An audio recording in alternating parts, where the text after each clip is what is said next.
Good evening, everybody. Keith Engel here with TGI Sports Talks College Football Huddle. It is the sports huddle, but it's football season. And God, do I hope we get to some games soon, because the news all stinks. I mean, it's the reality we live in now, the realignment world. And that's what we're going to talk about mostly tonight, unfortunately. And I'm going to have to start accepting the realities. I don't like it, though. We welcome everybody watching tonight on Northeast Streaming Sports. Let's talk sports, obviously on TGI Sports Talk. And if you see us on Sideline Sports at some point, I'll keep mentioning them until I'm told not to. Lots going on, guys. We'll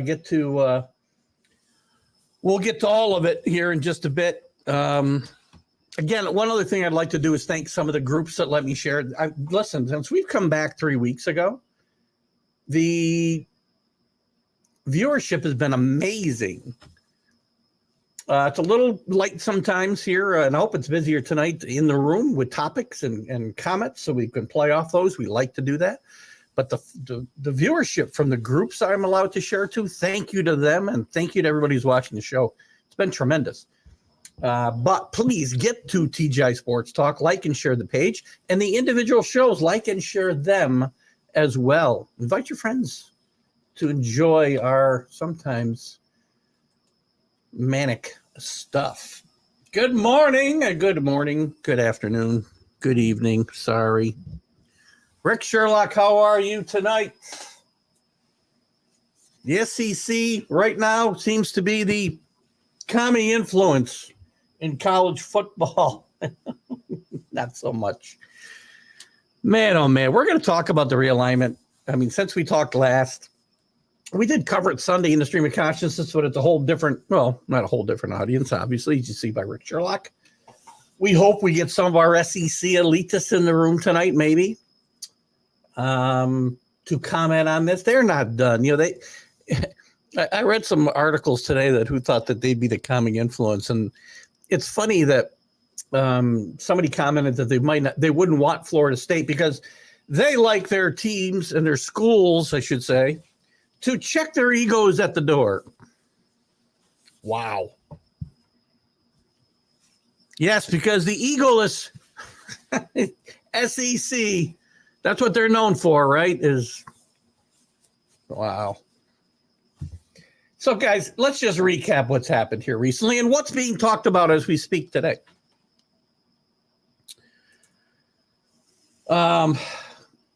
Last week when we were talking with Larry Sorensen on the show, we talked about the possibility of Florida State, even Clemson, possibly going to the Big Ten.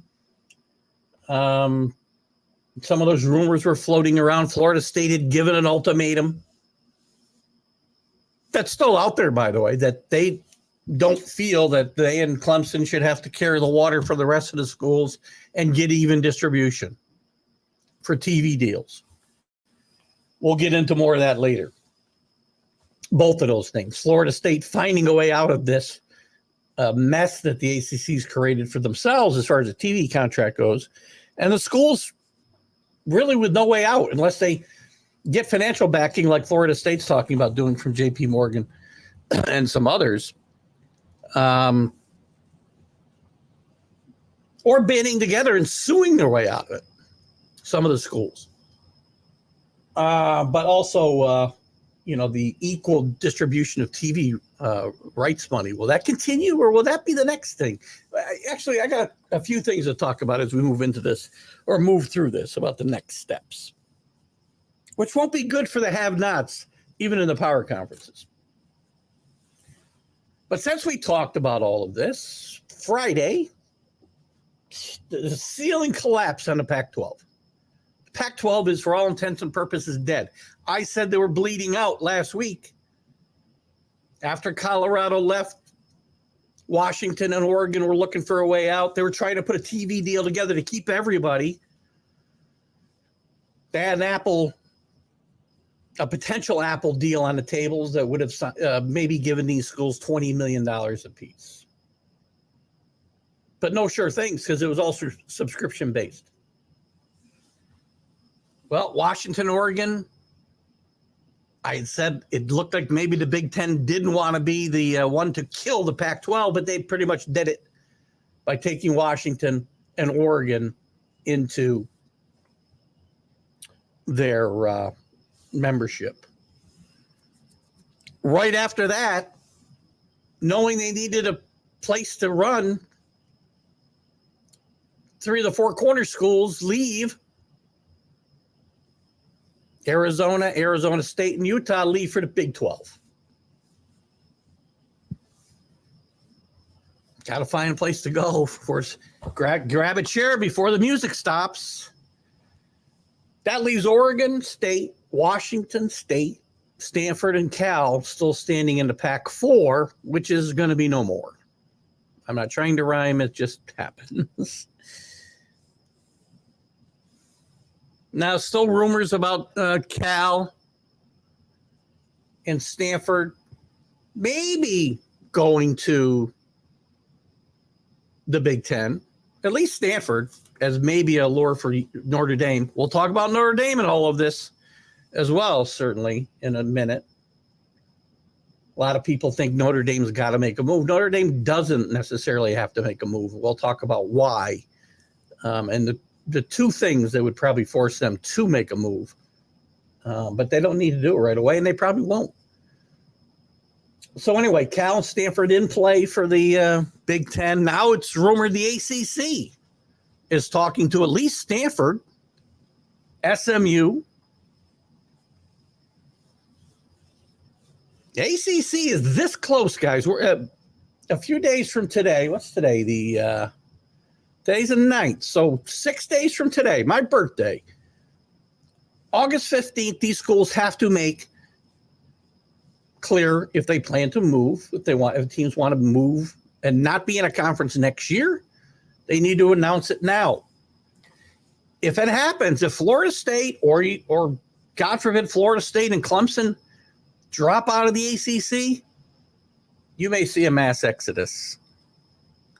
Now, it's not going to be easy. Like I said, to buy their way out right now, it's about $120 million.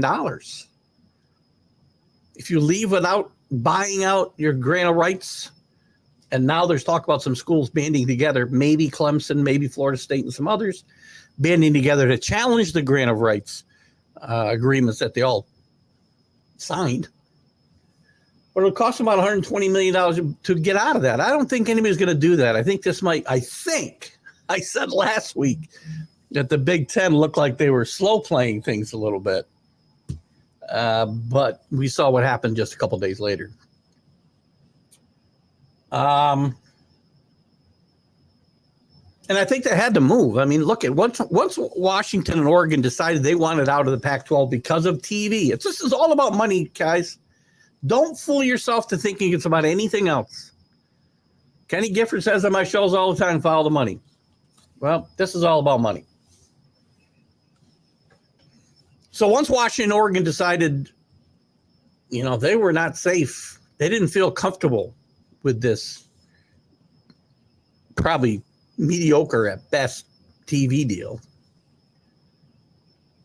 they decided they were going to move. The Big Ten had to pounce. If the Big Ten didn't pounce, the Big 12 might have. See, I don't think the Big 12 is in that solid a situation even now. Right? With the teams, they're losing Oklahoma and Texas next year. They got some solid schools left, but as I said last week, no brand. No major player that you think of. And this deal doesn't, bring in the 2 Arizona schools in Utah, it's a very good league. Very good. It's a league of very good. A Big 12, if I'm the Big 12 right now, I'd be talking to Clemson and Florida State. Again, regionality doesn't mean anything. I'm not telling you I'm for this. The reason I'm telling you they should do it because of the realities that we face today. This is the reality of college football.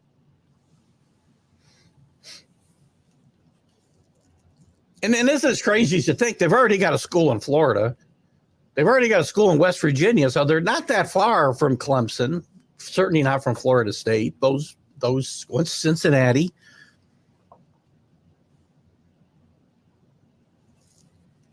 It's possible. Listen, if I was the Big 12 and I wanted to solidify my existence, I'd be going to look for a big brand. And Florida State, like or not like them, Florida State and Clemson are big brands.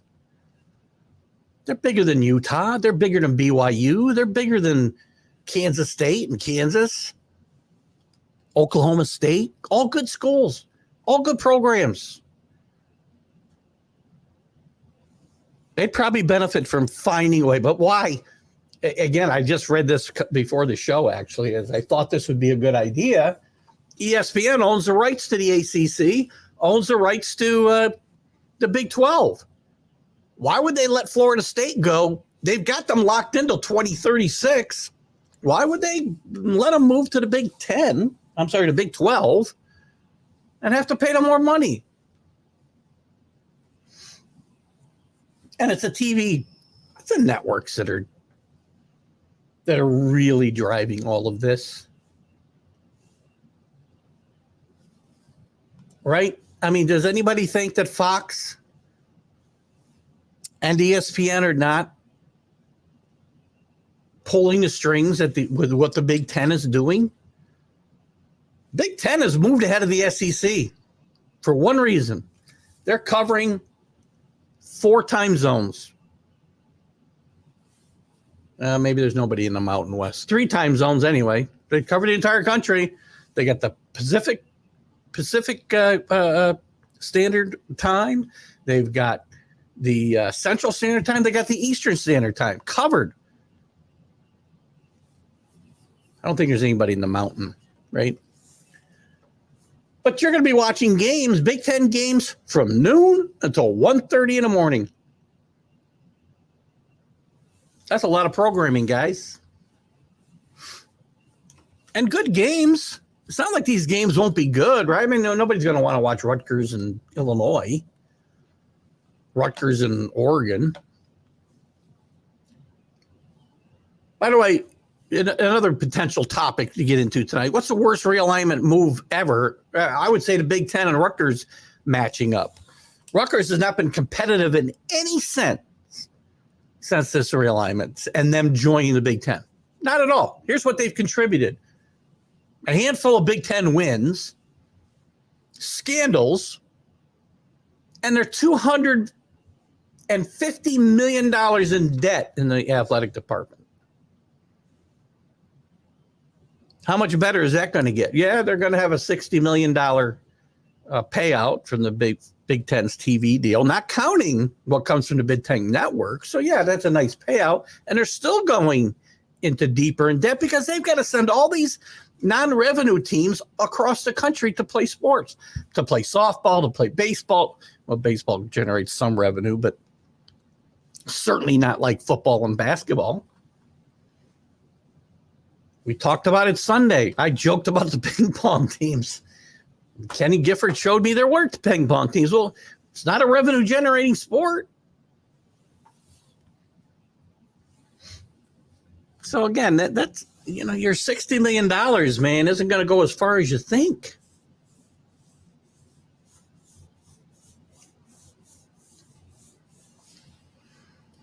And I've had to start changing my tune here, right? Because yes, I'm against all of this realignment. So I start looking at scenarios and I've got to talk about it realistically, like what will happen. Doesn't mean I agree and this is what should happen.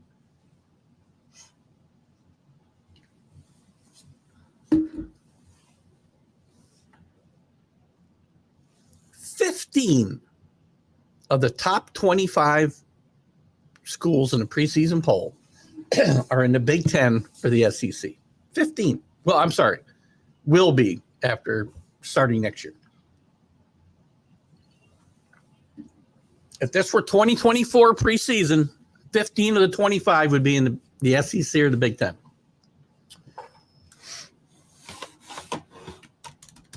It's all about money. $60 million, $60 to $70 million is what these Big Ten schools are talking about getting in TV revenue. on top of whatever the Big 12, and again, it's peanuts compared to $60 million, on top of whatever the Big 10 network generates. Makes the SEC deal look small at $36 or $37 million. And that's the other side of, the SEC not making moves, by the way. You think Georgia and Alabama and LSU want more teams? Do you think they want Florida State and Clemson coming in? Not when they're not going to get more money.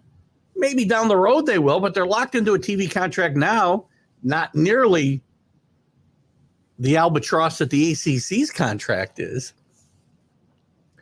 But they're not going to get more money if they bring Florida State in, or they bring Clemson in, or they bring both in. I mean, they're just going to divide the pie two more ways.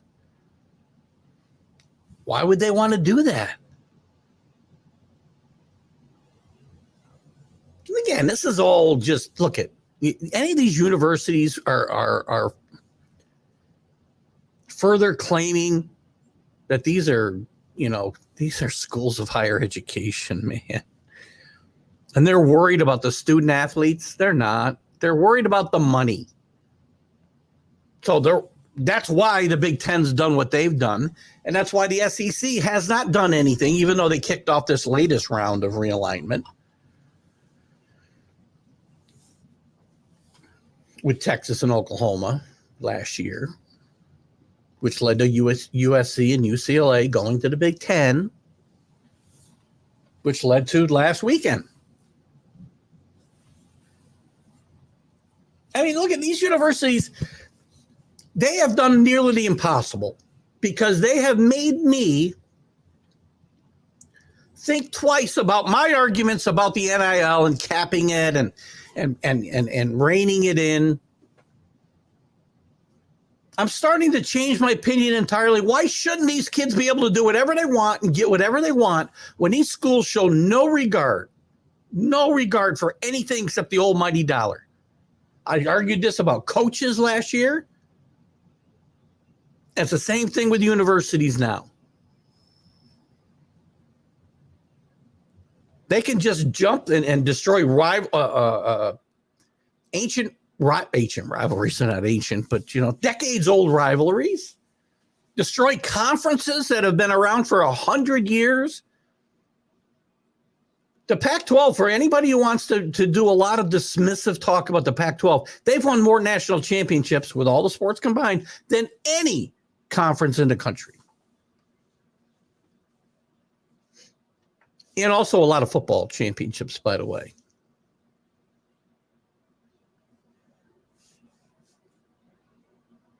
And Oregon State, who I believe was a charter member of the Pac-12, gets left behind. There are no loyalties. People will argue, the SEC is never going to kick out Vanderbilt. They're never going to kick out Northwestern in the Big Ten. You don't think so? First thing that's going to come is they're going to limit their take on the TV revenue. Then they're just going to say, we don't need you here anymore. We're going to replace you with a school that's better. Big mistake. But again, Vanderbilt is a founding member of the SEC. Oregon State, founding member of the Pac-12. No loyalties. But let's tell the kids how they should be living their lives. And you know what the problem is here overall? Whether we're talking about universities just up and leaving conferences and other teams that they've been affiliated with for 90 years, 100 years. Or whether we're talking about the NIL or we're talking about the transfer portal, nobody's in charge. Nobody's in charge. It's like the Wild West out there. These schools can do whatever they want. The coaches can do whatever they want. The players can do whatever they want. There's nobody in charge. I've said this before. When Charlie Baker took over from Mike Emmert as president of the NCAA First thing he should have done is name a commissioner of football to be in charge.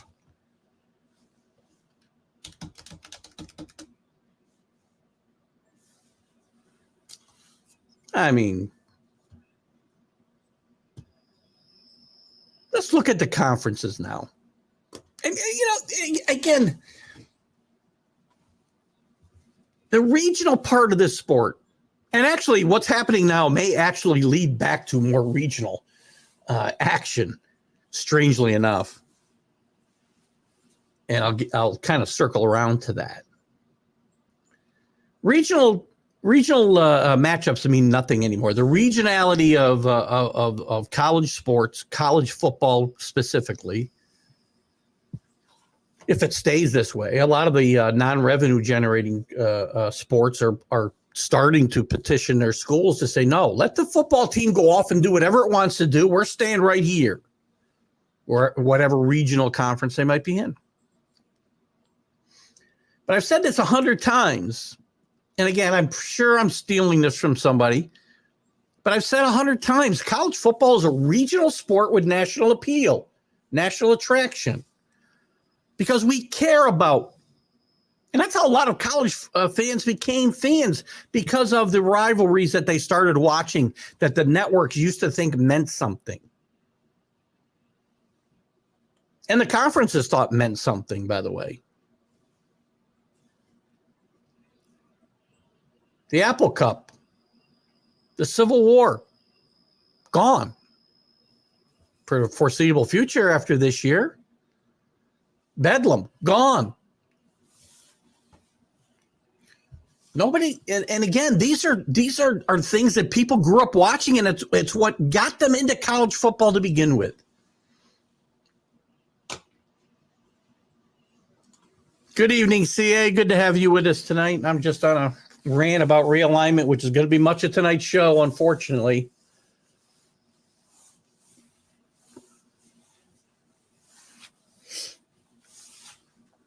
Somebody brought up, I had mentioned Oklahoma and Nebraska. I was reading some stuff in The Athletic today, some of the comments to some of the articles, and people were talking about how they hadn't played since 2010. Well, they have played twice, but that's twice in 13 years, not every year. And they're not scheduled to play again until 2030. And the same thing's going to happen with these other schools. By the way, I mentioned the SEC and not being altruistic and maybe, hey, we're not going to expand anymore. 16's enough. Well, it's about money. It's about them not wanting to distribute the money amongst two other teams or however many. And if you don't think that's a fact, look at the fact that they didn't add a ninth game when they should have added a ninth game to their schedule with the expansion to Texas and Oklahoma. They didn't do it because ESPN would not up any more money. So every decision being made, from scheduling to who's in the conference, soon to probably who's on this roster, is being made by TV.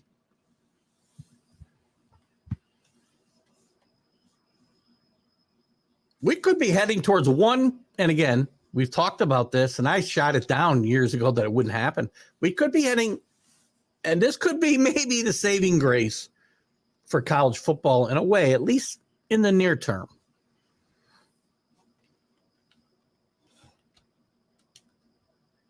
You may see one national conference with 4 divisions, let's say, or 4, let's use divisions for lack of a better term, which would at least get teams playing on the West Coast, in the Midwest, in the East, and the South. I mean, at least if you got the 50 or 60 best teams into this conference, you could get them into regional divisions that made some kind of sense. Does it restore the historic nature of these conferences like the Pac-10 had for, a century? No. It might preserve some of the rivalries, the natural regional rivalries that we're used to. It might preserve some of that.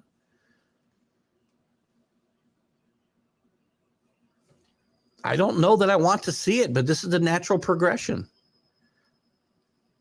And the Vanderbilts of the world will be left out. A lot of the teams in the ACC left out. The Big 12, much of it left out. We're talking a little bit about what's going to happen with some of these teams like Oregon State and whatnot.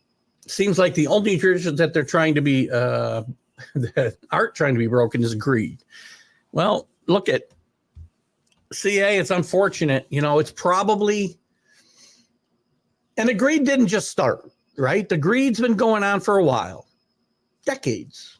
I mean, we talk about realignment and I do the same thing. I'm guilty of this. We talk about it like it started in, when Texas and Oklahoma were leaving for the SEC. Well, it started before that in 2012 or 10.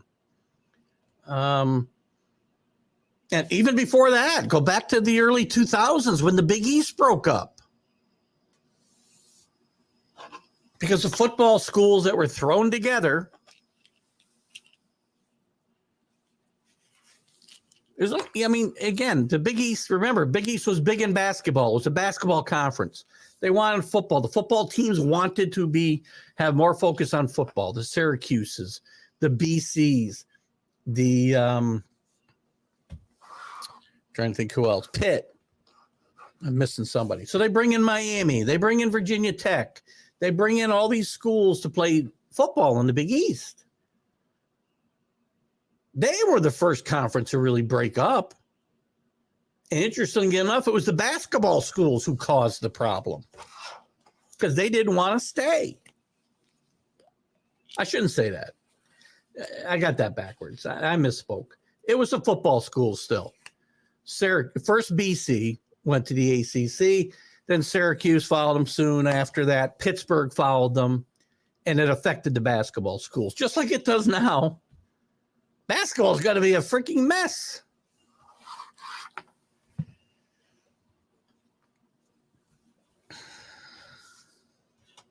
I mean, we talk about people complained about the playoff expansion, dampening the meaningfulness of the regular season. Now it will be. I mean, right now the logistics of the 12-team playoffs is the 6th highest ranked conference winners, then the 6th best at largest.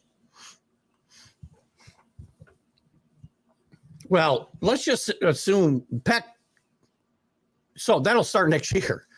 Pac-12 won't have a conference.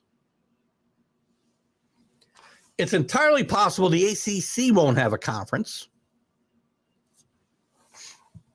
So how long do you think these Power 5 schools, and let's just talk about the Big Ten and the SEC, we'll use them specifically, are going to sit still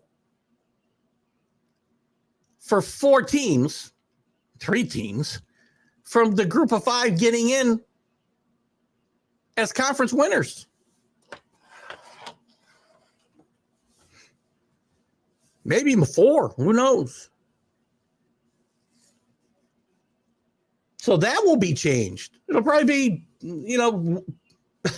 the Big Ten and the SEC winner, and then 10 at larges. Or we'll go to 16 teams, and they're going to get, 10 of the bids, 11 or 12 of the bids between those 2 leagues. Is that what we want to see as a playoff for the SEC and Big Ten teams for the championship of the nation? Is that what we really want to see? I wanted a playoff. I'm not excited about it now.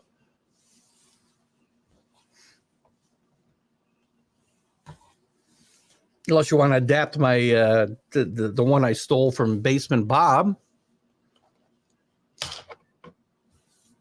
As I said a minute ago, 15 of the top 25 teams. If the 24th season was starting in a month, 3 weeks, 15 of the top 25 teams would be from the SEC or the Big Ten.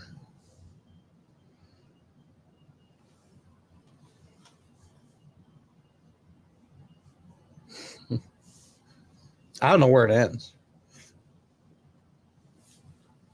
Notre Dame. People talk about Notre Dame. Well, they have to make a move.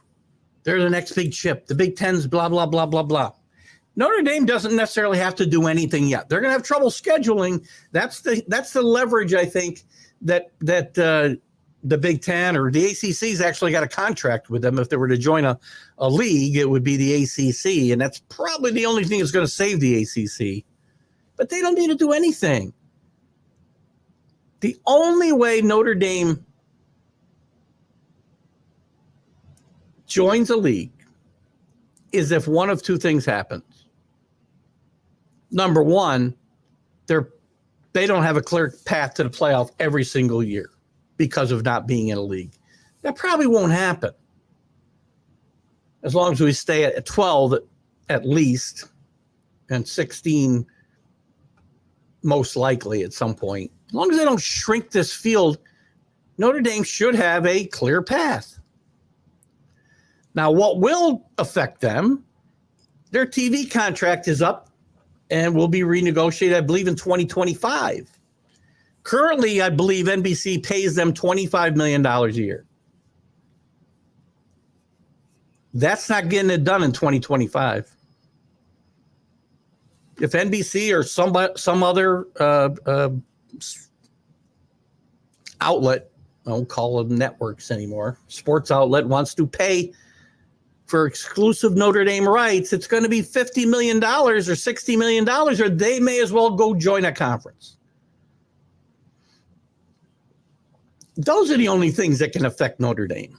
If Notre Dame gets that money from a network, they're not going anywhere. They'll stay independent and control their own, take care of their own business.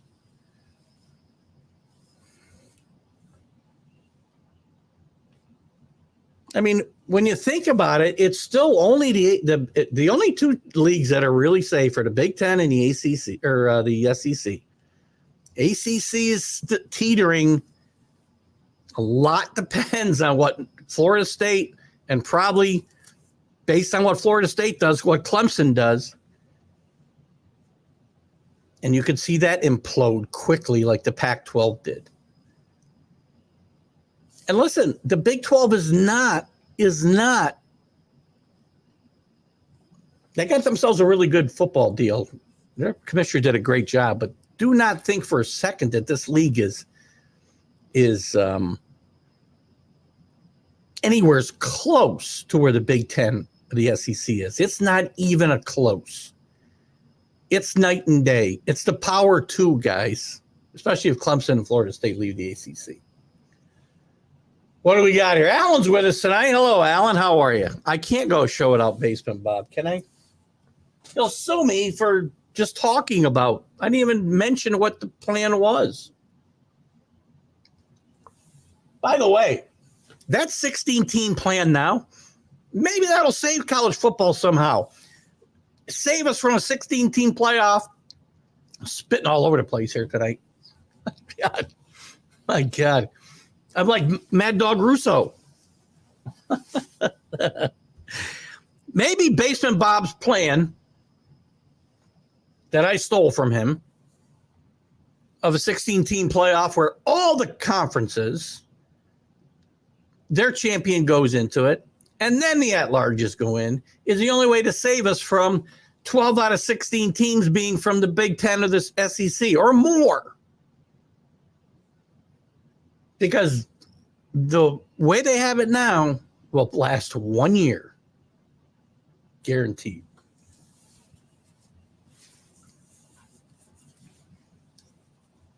CAA was very good at taking our sports conversations and taking them to another level, which I like. And again, they're all tied together.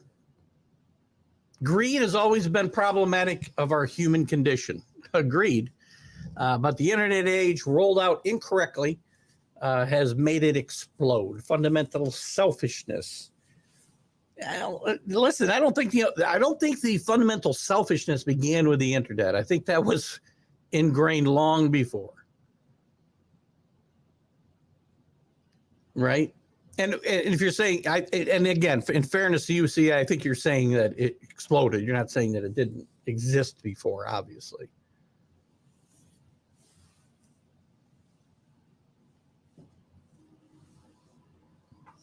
It's indicative in all corners of our society now. College football stands out. If you guys weren't here when I started, you know how I feel about the NIL. These universities are making me change my position, my thoughts about. Let me turn this off. It's annoying me. They're making me change my thoughts about the NIL. How can these universities in good standing say the NIL is causing issues with the fundamental, it's a word I want to use, the fundamental mission of college sports, student athletes, changing the whole landscape. They're the ones out there blowing it up. There's nobody in charge. I keep telling you guys, there's nobody in charge. Congress can pass all the bills they want. And I have my doubts whether this PASS Act will ever get anywhere in the logjam that is Congress. Well, you can put all the regulations in as you want. The problem is nobody ever polices anything. There's nobody in charge. We need a football czar or a sports czar. Charlie Baker, the first thing he did after taking over as NCAA president should have been to name a football commissioner. Some of this might have got reined in. It was probably too late. I mean, by the time Charlie Baker got there, in fairness to him, everything was already imploding. Just reached a new level last week. And the Big 12, Alan, you're here with me tonight. And you know, you and I talked with Sean last week. He came in and we spent a lot of time talking about this last week. Your partner out there in Oklahoma.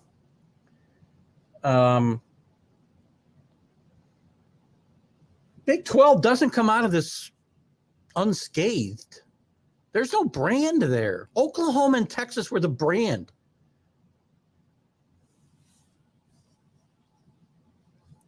Oklahoma and Texas will not be the brand in the SEC. Not that it matters, because guess what? This configuration of college football we have probably won't last.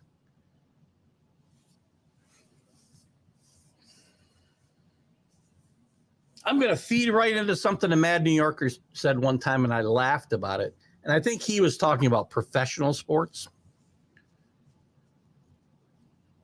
But it's possible we're going to have these super conferences or super conference, and you'll be relegated if you don't perform to a certain level and somebody moves up, like the Premier League in soccer.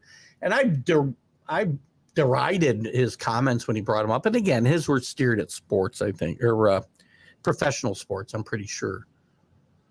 But I don't know what the answer is. I try to think of a way to fix this. There is no way to fix it.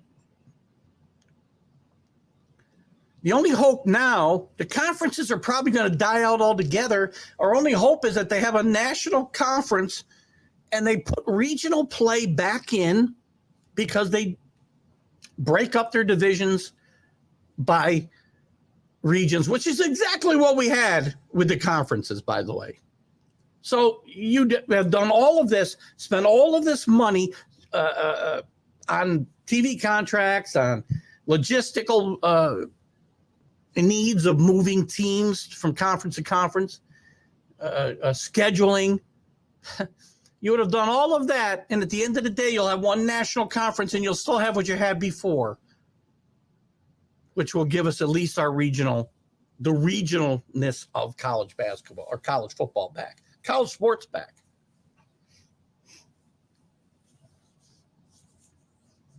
Well, they're not signing off on the changes, by the way. So that's not really true. What have they had? What input have they given these other sports? The USC given the other sports when they moved to the Big Ten, or Oklahoma or Texas when they moved to the SEC? Football drove drove it. Even the basketball teams who are revenue generators, and big ones at that, not like football, but big revenue generators, don't have a say. You think Syracuse had a say when the football team wanted to go play in the ACC? Nope. They had to go play basketball there too. You think North Carolina's basketball team's going to have a say when they go play in the Big Ten? Nope. They're going to care. And those are big revenue generating sports. Football drives the truck, drives the bus. Full of explosives. Now, if somebody decrees that football's on their own, well, then maybe these schools can stay in their own regions, the non-revenue generating sports, or the whatever you want to call them. So everybody doesn't have a say. That's the thing. The school says, the university says, we're playing in this conference. Now, there have been a few examples of teams playing in different conferences and different sports. I'm trying to think one. I had one in my head here. I feel like Boise State did it for a while, but I'm not sure. There have been schools that have done it. Very few. And not on a big-time level, right? So, again, no. These other schools are along for the ride. Football, again, driving the train. How many things can I have them driving? Big 12's brand will be basketball. But that's not it. They don't care. Yes, it's a great basketball conference. Not what's important to these universities. Football, still. There's no those basketball schools aren't getting $30+ million a year in TV revenue. Not happening. Let me check something out.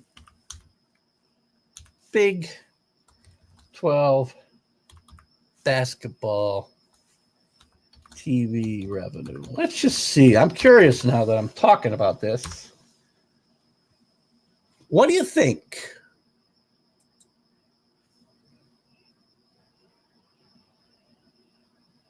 Last year, they paid out $44 million total. Total. To all their schools in the Big 12. That's $4 million a year, guys. That's nothing.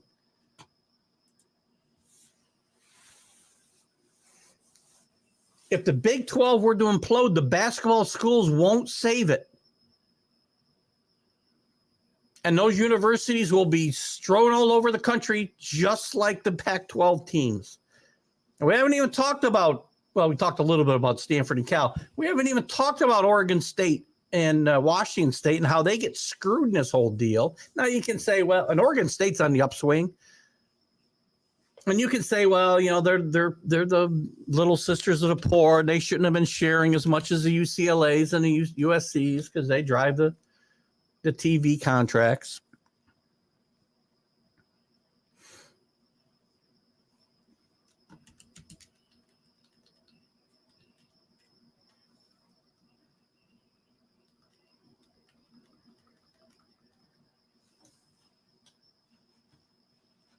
I got to check my rant here and make sure I'm right here now, because I'm reading now. I got an article that's kind of disputing what I said here.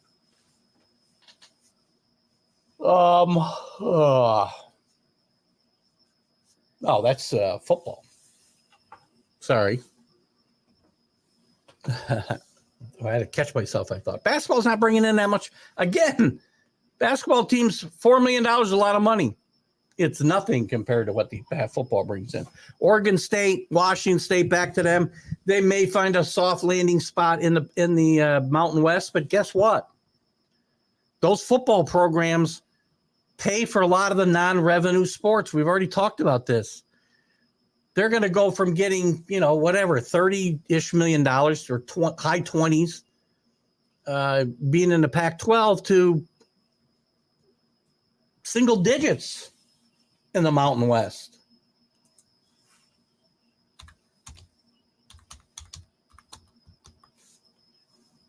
I got a sticky key. Mountain West TV deal. Oh, let's see. 47, blah, blah, blah. Oh, they don't tell me how much there. How much $4 million in 2023 for Mountain West teams. So you're going to go from nearly 30 to 4. And don't forget, the budgets for these schools are set. They're going to go into debt. We just talked about Rutgers being in debt, $250 million. UCLA, one of the reasons they left for the Big Ten was the fact that they were also $100 and some million in debt in the athletic department.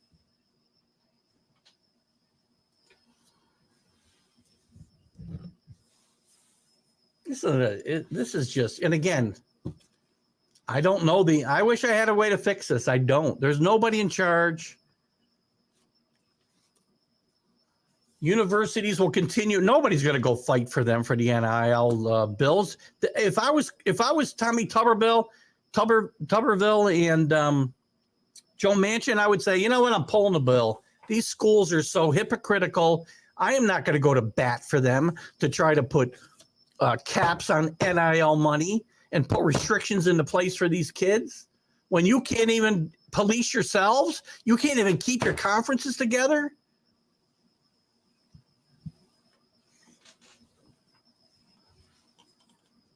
I'm quickly, I should say, moving into the camp and let the kids get whatever they can get, because that's what it's all about.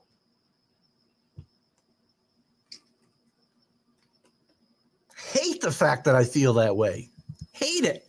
Does that mean I'll stop watching college football? No, because there's going to be some great matchups still.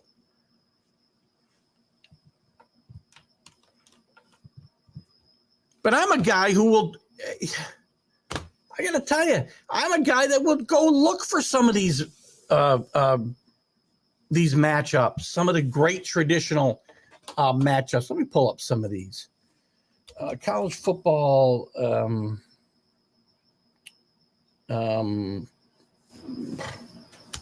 me see if I can get under trophy games. I would state it, it's great to watch Georgia and Alabama. It's great to watch LSU and Alabama. It's great to watch Michigan, Ohio State. But I enjoy the rivalry games.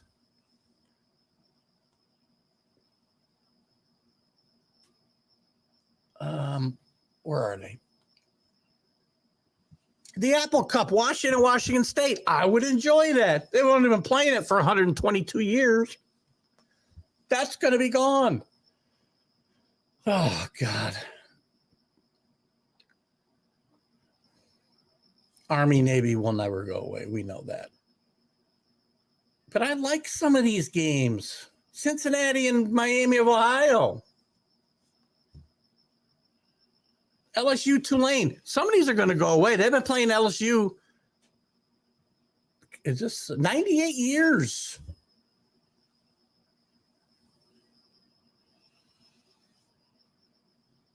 Bedlam, we talked about already. Cal and Stanford. Well, they can play each other because they got nobody else to play.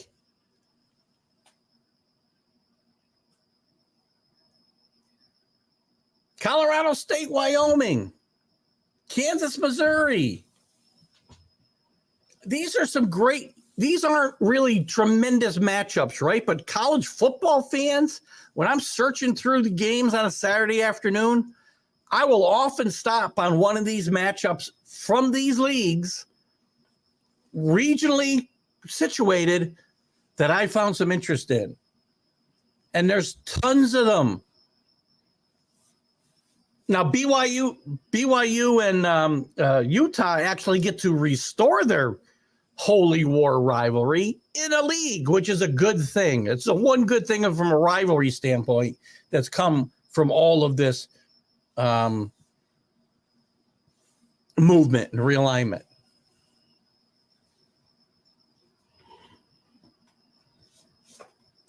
Georgia and Georgia Tech, how long can that last, Rick? They've been playing that since 1898.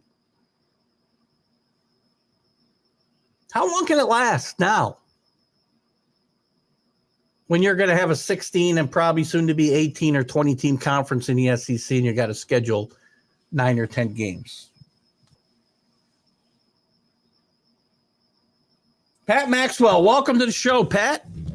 Good to have you with us. I believe you could be a first-time commenter anyway, if not a viewer. Is Florida State Clemson going to play in the Big Ten or not? Does anybody know? Please respond. Right now, this is an open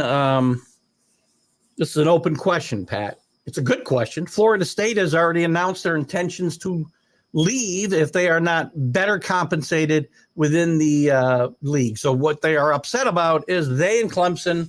And I'd love to know your affiliation here, Pat, if you're just curious or you're a fan of one of these two teams. I'm not going to respond differently either way. Florida State is using their bully pulpit to say Clemson and us are the reason we have the contract that we have, and I want more of it, and I want less of it to go to Wake Forest and North Carolina states of the world, which is probably going to happen in a lot of these conferences in future TV deals. The Alabamas and the Georgias are going to get more than the Vanderbilts and the Missouris. Florida State and Clemson, as of today, are not going anywhere. The Big Ten, again, just adding Washington and Oregon. Right now, the talk is centered more. If they do add 2 more teams, it's more likely to be Cal and Stanford. Could be Florida State and Clemson. It could be Stanford and Notre Dame if Notre Dame decides at some point to join a league, which they'll have to buy their way out of a contract with the ACC. If Clemson and Florida State leave the ACC is done. They'll implode as quickly. There's nowhere to go. They'll have to merge somewhere, the remaining teams, or just go find conferences where they can.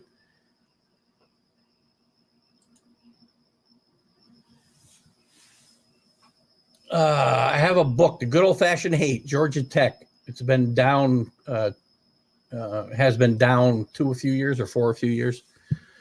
Georgia Tech's been down for a few years, if that's what you're referring to. Great rivalry, though. That's one that you always want to catch. Kansas State and Florida, Kansas State and Iowa State. What the heck am I talking about? Love these rivalries. So anyway, back to Pat Maxwell's comment. Where are they going to go? I don't know. Again, Florida State, Pat, I talked about this at the top of the show. They can rattle their sabers all they want. It's going to cost them $120 million to get out of that conference right now.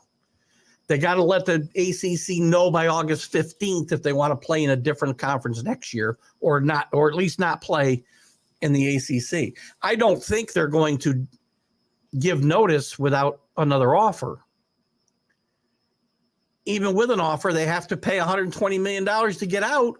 And if they don't, they could theoretically leave the conference and they would relinquish rights to their TV games. Nobody's doing that. Now, there's a chance, as I mentioned earlier, too, that they're trying to get Clemson and maybe another team in the ACC to go fight the grants of right contracts, if you will. And to allow them to get out of them, at least get out of them cheaper. But these schools all signed on for this, what looked like a lucrative, and it is a lucrative contract, but not relatively speaking. with ESPN until 2036. They're locked into all of these teams in this TV contract. It's going to cost them a fortune to get themselves out. So, Pat, I'd love to know your the context of your question, just so I know where you're coming from. I don't want to see the ACC implode. I didn't want to see the Pac-12 implode. You SEC people, and not necessarily you, Rick, but you guys know who they are. If you've berated the Pac-12 for a long time. There's some damn good football being played in the Pac-12. Even Oregon State and Washington State have played much better football more often than not in the last. Well, Oregon State's played better than last year, but Washington State's had some pretty good teams in the last decade when Mike Leach was there.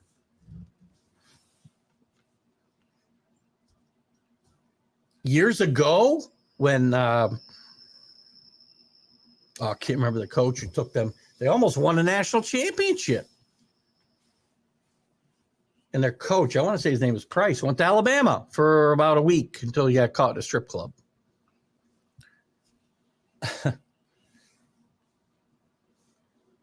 I got to tell you, though, I mean, this is just a nightmare. And we know it's coming.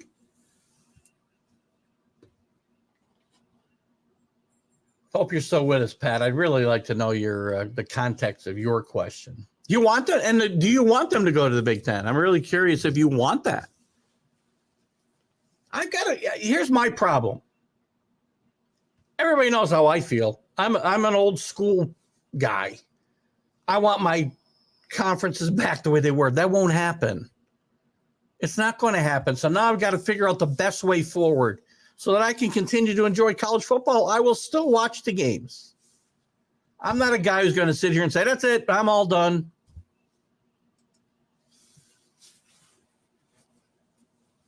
Mickey's conference.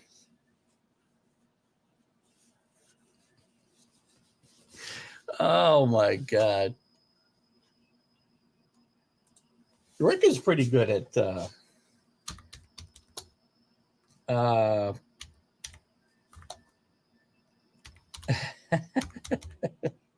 I gotta find some out. Bear with me, guys. Conference championships. By the way, again, this Mickey Mouse, if that's what you mean here, Rick, the Mickey Mouse Conference of the Pac-12 has only won more national championships in all sports than any conference in the country. I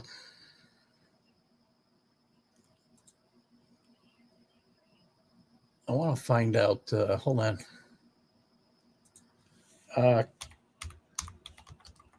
Conference with most college football. I should know this. I look it up all the freaking time. I never remember it.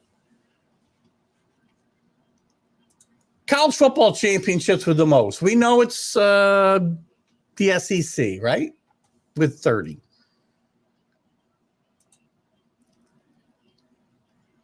Where's the rest of this? How come I can't get the rest of this? I don't want the teams. Here we are. Oh, let's see. Now, these are conference championships. I don't want that. Oh, wait. Can I get to national championships? Nice. This is a good website. I got to save this one. National championships. This doesn't give it to me by conference, though. Yeah, this isn't what I wanted. We do know it's the I believe the Pac-12 is second, by the way, if I'm not mistaken. Oh, Mickey Delaney. Sorry, Rick. I thought you were deriding the Pac-12. I wish Mickey were with us tonight. I'd like to hear what Mickey's got to say about his Washington Huskies going to the Big Ten. He's a big Washington State and Washington fan. I want to get these guys in here. And I'm sure once the games start, we will see that. We'll get into some of these conversations.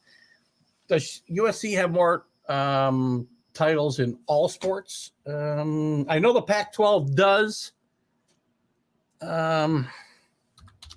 Most national. national championships by school. All right. Stanford, by the way. How about that? Stanford. 152 national championship teams. Sorry, 133 national title teams. UCLA 121, USC 112. Penn State 53. Yale. Oh, we got to get these to go in order. Thought these were in order. Well, that's not helpful. Hold on, maybe I can. There we go. I can do it this. No, I can't. Anyway, Stanford has the most.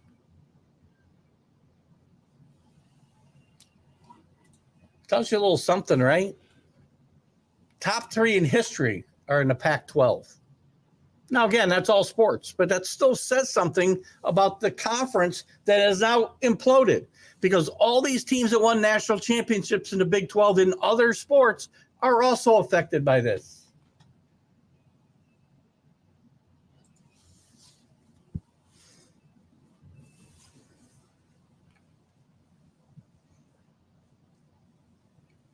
Now, yes, I'm sure Stanford's got a great tennis team. UCLA's got a lot of basketball championships. Regardless,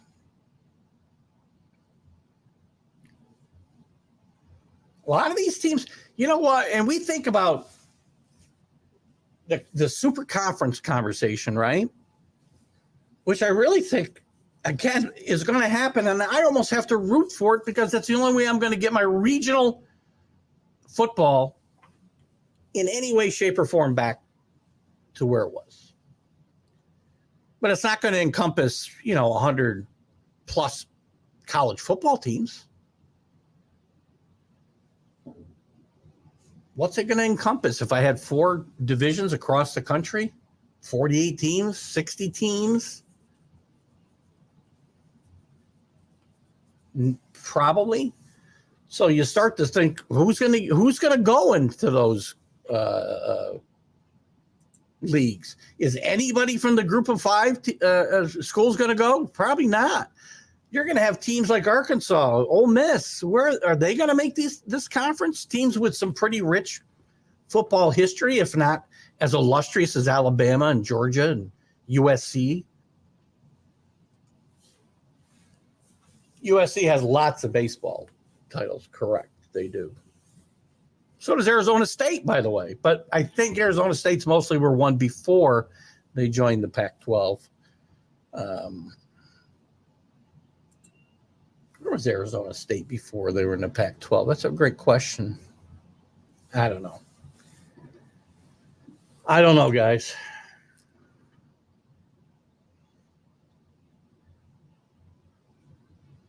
I mean, that's what's next, Rick. I mean, again, I'll ask Rick. I'll ask our SEC fans. Are you okay at 16? Do you think we should still keep Vanderbilt, again, a founding member of the SEC? You think we should keep them? Allow them to share in the rewards of the TV contract? You want to boot them out? By the way, you boot them out, it's going to get harder to find wins if you bring in better teams. That hurts your national championship chances unless you lower the credentials to get in.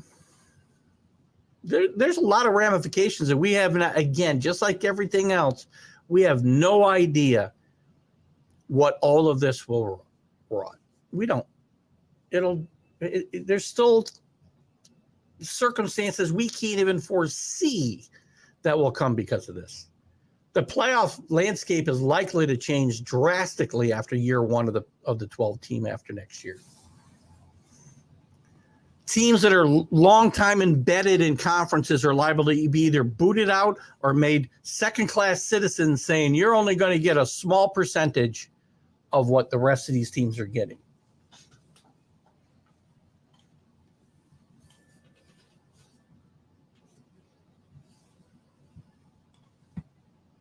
Maybe football should just secede from the rest of the NCAA and be a minor league for the pros. I don't know. I don't know the answer. I love college football. I like the amateurism, even if it's disappeared. There's still something exciting about a Saturday afternoon. Am I going to feel that way in 2 years? I don't know.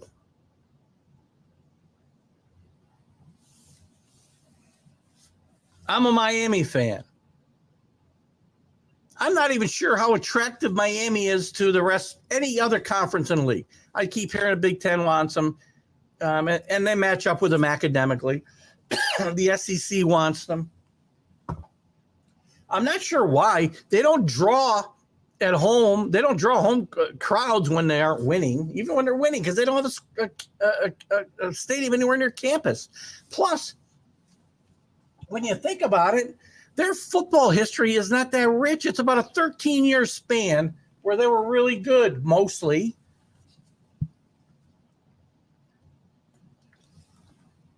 Other than that, it's pretty spotty.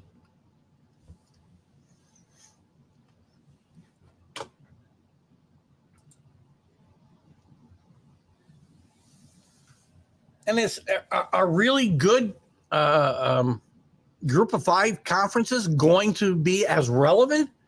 Is the AAC going to be as relevant? This is going to be a really good football league this year. I'm telling you right now, watch Tulane and Texas San Antonio. That's going to be a great battle in that conference, I believe.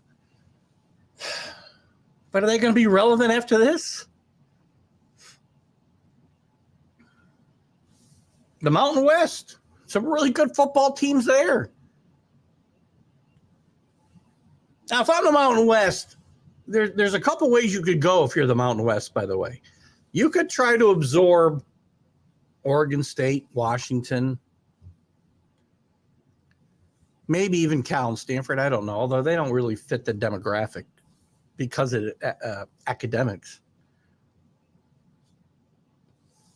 You could also say, we'll merge the conferences and keep the Pac-12 name.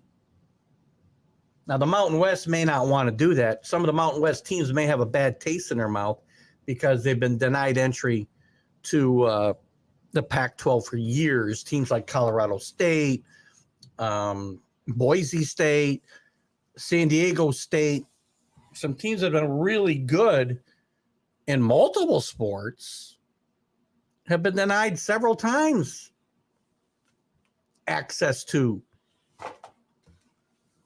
the Pac-12. Maybe they'll hold a grudge and say, we're not letting you guys in our conference, or we're not going to do this merger, which I think the Pac-12 would try to find a way to pull off. Some kind of merger where maybe the Pac-12 remains. Won't be as good. And will it be a Power 5 school or a conference? Probably not. Poor Wichita State Shockers, once a great basketball program that's only known for bowling. Wichita State, you know what? Another place, and again, they didn't move conferences because of football. This is a different situation. They were, where were they before? They were in the, this is football. I got to get to basketball. I believe they're in the Horizon League now. Are they not? Let me double check here. We're talking about football, so now I've got myself sidetracked here. No, they're not there. Well, maybe they play in the Missouri Valley League. Where are they playing now? Control F. Wichita. Where are they playing? Oh, that's not going to work. Hold on. No, that's not going to work because I can't spell. I know they're not as good as they were wherever they're playing now. Where the hell are they? Let's look at the bottom of these things because that's where they're going to be listed. Help me out, CA. Where are they? I know they played in the Missouri Valley. They moved, and they are not nearly as relevant. Didn't have a bad year last year. Well, we'll talk about that another day because I can't seem to find them. And I'm not going to continue to look. So anyway, if you want to continue the line of questioning, actually the bowling crack is pretty funny. Hell, Pat, we've got TGI Sports Talk Fantasy Football League on Yahoo. You know Pat, CA, or are you just reaching out to Pat? I was still waiting for Pat to tell me about his or her, if I can say that without offending anybody, affiliation with Florida State or Clemson. Are they ACC fans? Are they Clemson or Florida State fans? I was trying to get a little context, but Pat may not be with us any longer. So I did send Jim Beringer the link for the fantasy football. Jim, we'll get CA, and he'll get in. I think you were telling me through the chat that he can still get in. I thought before I saw like 8 of 12. So, and now I thought it was showing full at 10. So I don't know if the settings are set so Jim can still get in. That's great. I just don't want him to try to get in and be blocked. That's all. And we'll probably have Jim Beringer on this show next week, and hopefully we can talk about some other stuff besides just realignment. If I knew Pat, you'd already know it. Oh, what is that emoji? Oh. Let's see what's going on. I'll be on, by the way, the bottom of the hour. I'll be on with Robert Butler on Sports Scopes. I don't know what we're talking about, to be honest with you. Probably the Patriots. We'll probably talk about Ruggs being sentenced. Listen, I think he should have got a lot more than what he got. I'm not going to go there on this show, though. Let's just see what other news we got going on in college football. Because there is a little bit of news. Northwestern players devastated by Fitzgerald's firing. You know, I got to tell you, the football staff members were wearing T-shirts supporting Pat Fitzgerald, and I have to agree with the athletic director, Derek Gregg, who said it's inappropriate, offensive, and tone deaf. Tone deaf is the best thing you can say about what they said here. The T-shirts read "Cats Against the World," followed by 51. That's the number Fitzgerald wore as a 2-time National Defensive Player of the Year at Northwestern in the mid-'90s. Listen, you can support whoever you want, but, you know, this is getting a little – it is tone deaf. Johnny Manziel talks about his struggles after being a Heisman Trophy winner at Texas A&M, getting to the NFL, and really not being prepared for the riches that awaited him. Blew his money, and he talked this past week about the fact that he did attempt to end his own life. And Mike Evans of the Bucks, who played with him at Texas A&M, thought he was very brave to come out and do so. And listen, I was never a big Johnny Manziel fan, but I don't want to see anybody reach those depths.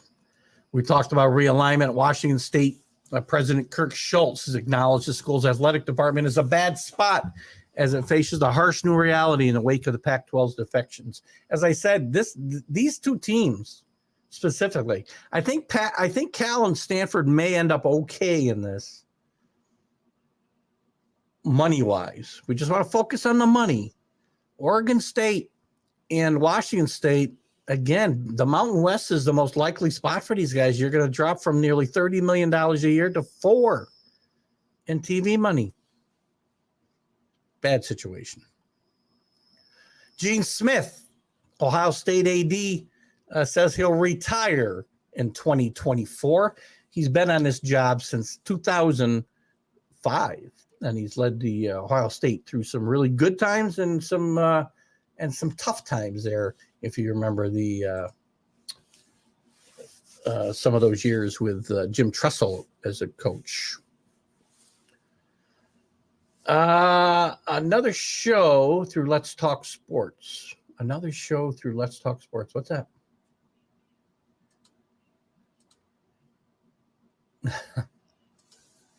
I'm not sure what that is. Speak up. Tell me again. I missed something, CA.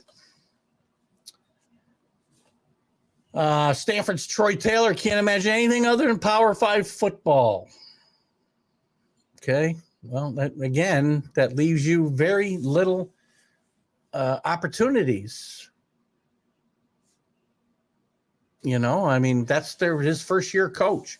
He took a job at what he thought was a Power 5 conference school. I mean, we talk about players. Should this coach, Troy Taylor, who signed it with Stanford, thinking he's going to be coaching in the Pac-12, be held to his contract after this? The rest of these schools left him high and dry. A lot of questions, man. There were some rumors spreading about Nick Saban potentially getting ready to retire as he's bought a new $17.5 million home on the Gulf Coast. I don't think it means anything. I don't think it's that hard to commute. Trent Dilfer talked this week about how he plans to turn UAB, who actually has turned into a fairly decent football program, into a consistent winner, kind of a outside the box thinking hire here for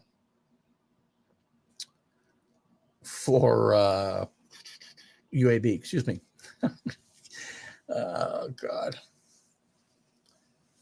Oh, what else? I don't want to get into these topics because these are all realignment related as well. Let's stick with something else, shall we? There's a story again about football leaving conferences so that the rest of these sports can have some semblance of power. Greg Sankey, the SEC commissioner, says he is not looking to add schools right now, as I said before. Again, a lot of this may be because the schools don't want to share any more than they have to. ACC talking to SMU, as we talked about, in addition to Cal and Stanford. I mean, the ACC, can you really picture? Oh, God. Let's just say the SMU doesn't join.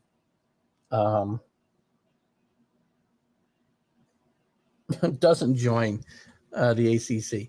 Would the ACC really benefit from having two teams on the West Coast and nothing in between? I don't see how that would really help that conference at all. Now, if they've had a larger merger with the Pac-12 before it imploded, it might have made some sense.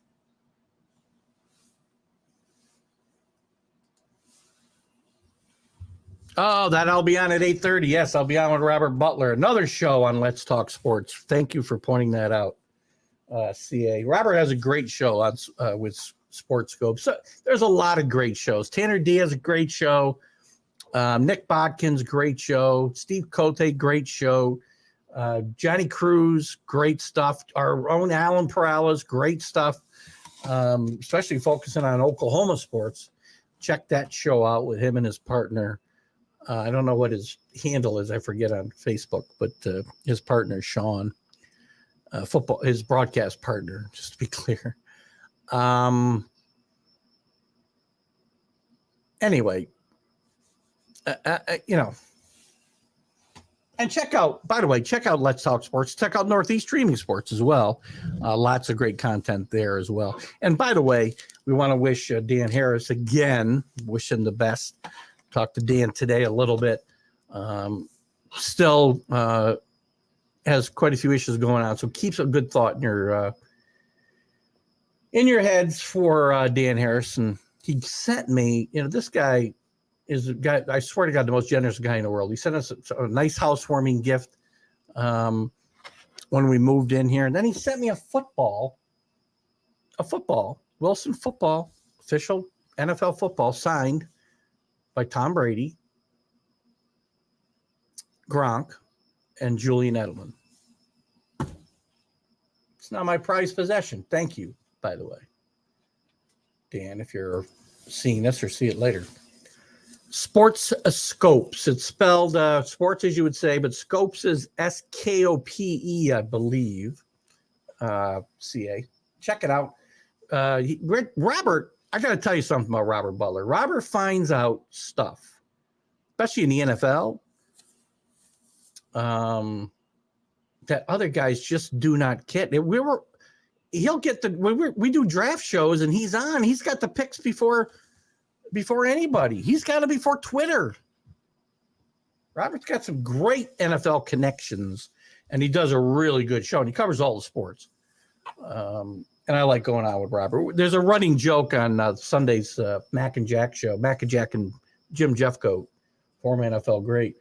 I go on from 8:03-ish till 8:30 when I start my show. And every time I'm leaving, Robert's coming in. So the joke is that Robert and I have a feud and we'll not stay in the same room together. But every few weeks, we dispel that rumor by me going on his show following this one. Just trying to check the time here. I was looking for some other news that's going on here. Nebraska linebacker Maverick Noonan suffers season-ending injury. Not a good sign to start before we even start the season for Matt Rule's first season as Huskers coach, trying to get them back to relevance. You know, it's going to be very hard in that Big Ten, and that they're going to play probably in the same division now as USC and UCLA and Washington and Oregon. Doesn't get any easier. They're having a hard time playing in the same division with Minnesota and Iowa and Purdue. It get hard for Nebraska to get back to relevancy. Georgia fires a staffer who is suing them. He fires a football recruiting staffer. Georgia fires football recruiting staffer suing over the January 15th crash. Victoria Bowles, who is suing the university after surviving the crash that killed player Devin Willock and another recruiting staff member. They don't even list her name. I mean, come on. Where's her name? It's so sad. Please list it. You know, when two people die in a car crash, you can list both of them, not just a football player. Isn't that awful? So anyway, not a good look for the university. Sorry, Rick. Just calling them like I see them. Utah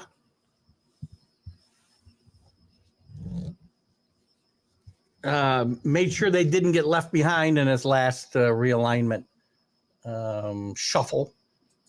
I think Utah could have a very good chance of being the best team in that conference this year. I'm on record as saying I do believe that Oklahoma or Texas will win that conference on their way out. Watch out for Utah, though. Well, Utah won't be there this year. I'm sorry. My bad. When they get there, obviously Oklahoma and Texas will be gone. Utah could very well be at the top of this conference for years to come. It's a great football school, guys. Really a pretty good history in the last 2 decades. Took them forever to get to a Power 5 conference. Then it implodes on them to Pac-12. They played in leagues like the Mountain West and I don't know some of the other conferences they played in right off the top of my head, but now they're moving to the Big 12 into a conference that's going to be, it should be fun. How relevant will it be, though? One of the good things, as I said earlier, the Holy War rivalry is one of the best in the country, Utah-BYU, and it's going to take on more relevance with the fact that it's going to be played in a conference setting now. Maybe the only plus. And by the way, regionally speaking, it makes the most sense.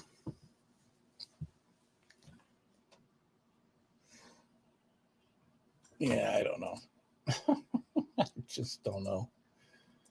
Oh, anyway, games are coming up soon, guys. Do we have any big games? We talked about week 0, if you will. Navy Notre Dame at 2:30 out in Dublin. Second year in a row they've done that. Will be interesting game. Hawaii visits Vanderbilt, San Jose State, and USC. Nothing exciting. That next weekend, though, is going to be awesome. From Thursday to Monday. And we got like 5 minutes left. I'll take a couple more comments if we get them. CA says, I'll try to tune in, just chilling and watching the Astros. And other games till bedtime. At least you can still watch baseball. Let's take a look at some of the bigger matchups on that Labor Day weekend. Thursday night, NC State at UConn could be an interesting game. Jim Moore has done a great job at Connecticut bringing them back. Some rumors about UConn going to the Big 12. I wouldn't buy into those. First of all, too far away. Again, that doesn't mean anything today. But UConn, even though they've had a good year last year, take a look at that schedule they won with. Not that great. Matt Rule gets his debut against Minnesota on the road. Florida at Utah. Utah will try to return the favor to Florida, spoiling their national championship hopes in week 1 last year. On Friday, best matchup Friday. Not any great games there. Stanford at Hawaii. Saturday, though, got some good ones. Virginia goes to Tennessee. Virginia being talked about. Virginia and North Carolina being talked about by the Big 12, by the Big 10, by the way. Big 10, that is. Colorado at TCU. We'll be looking at Deion's debut. What else do we got going on? Ohio State at Indiana. Probably not going to be much to see there. Boise State at Washington could be an interesting game. Rice at Texas. Colgate at Syracuse. There's a big one for you East Coast fans. UT Martin at Georgia. So Georgia's really starting off with a powerhouse. Rick. Kidding. They play in a great league. You got to have a cupcake here and there, I guess. Washington State at Colorado State, 2 teams that might be conference rivals here in another season.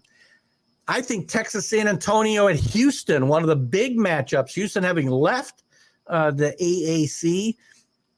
UTSA just coming in. I think UTSA and Tulane will be a great battle in that conference this year.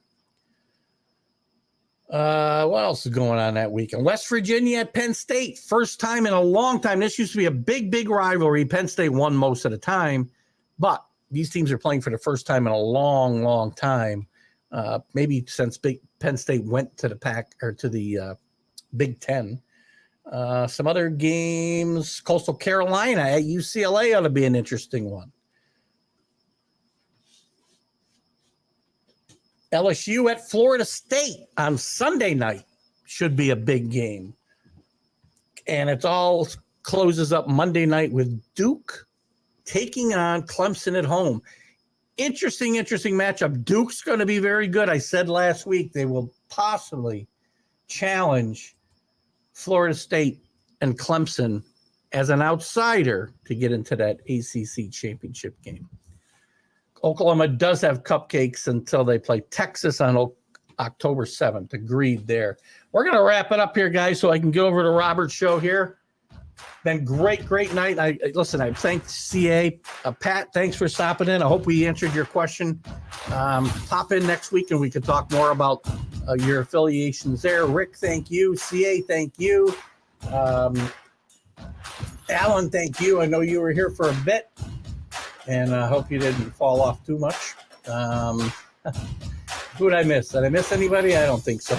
And the rest of you that watch this show religiously or otherwise, thank you. We'll be back next week with another TGI Sports Talk College Football Huddle. Have a great Wednesday night.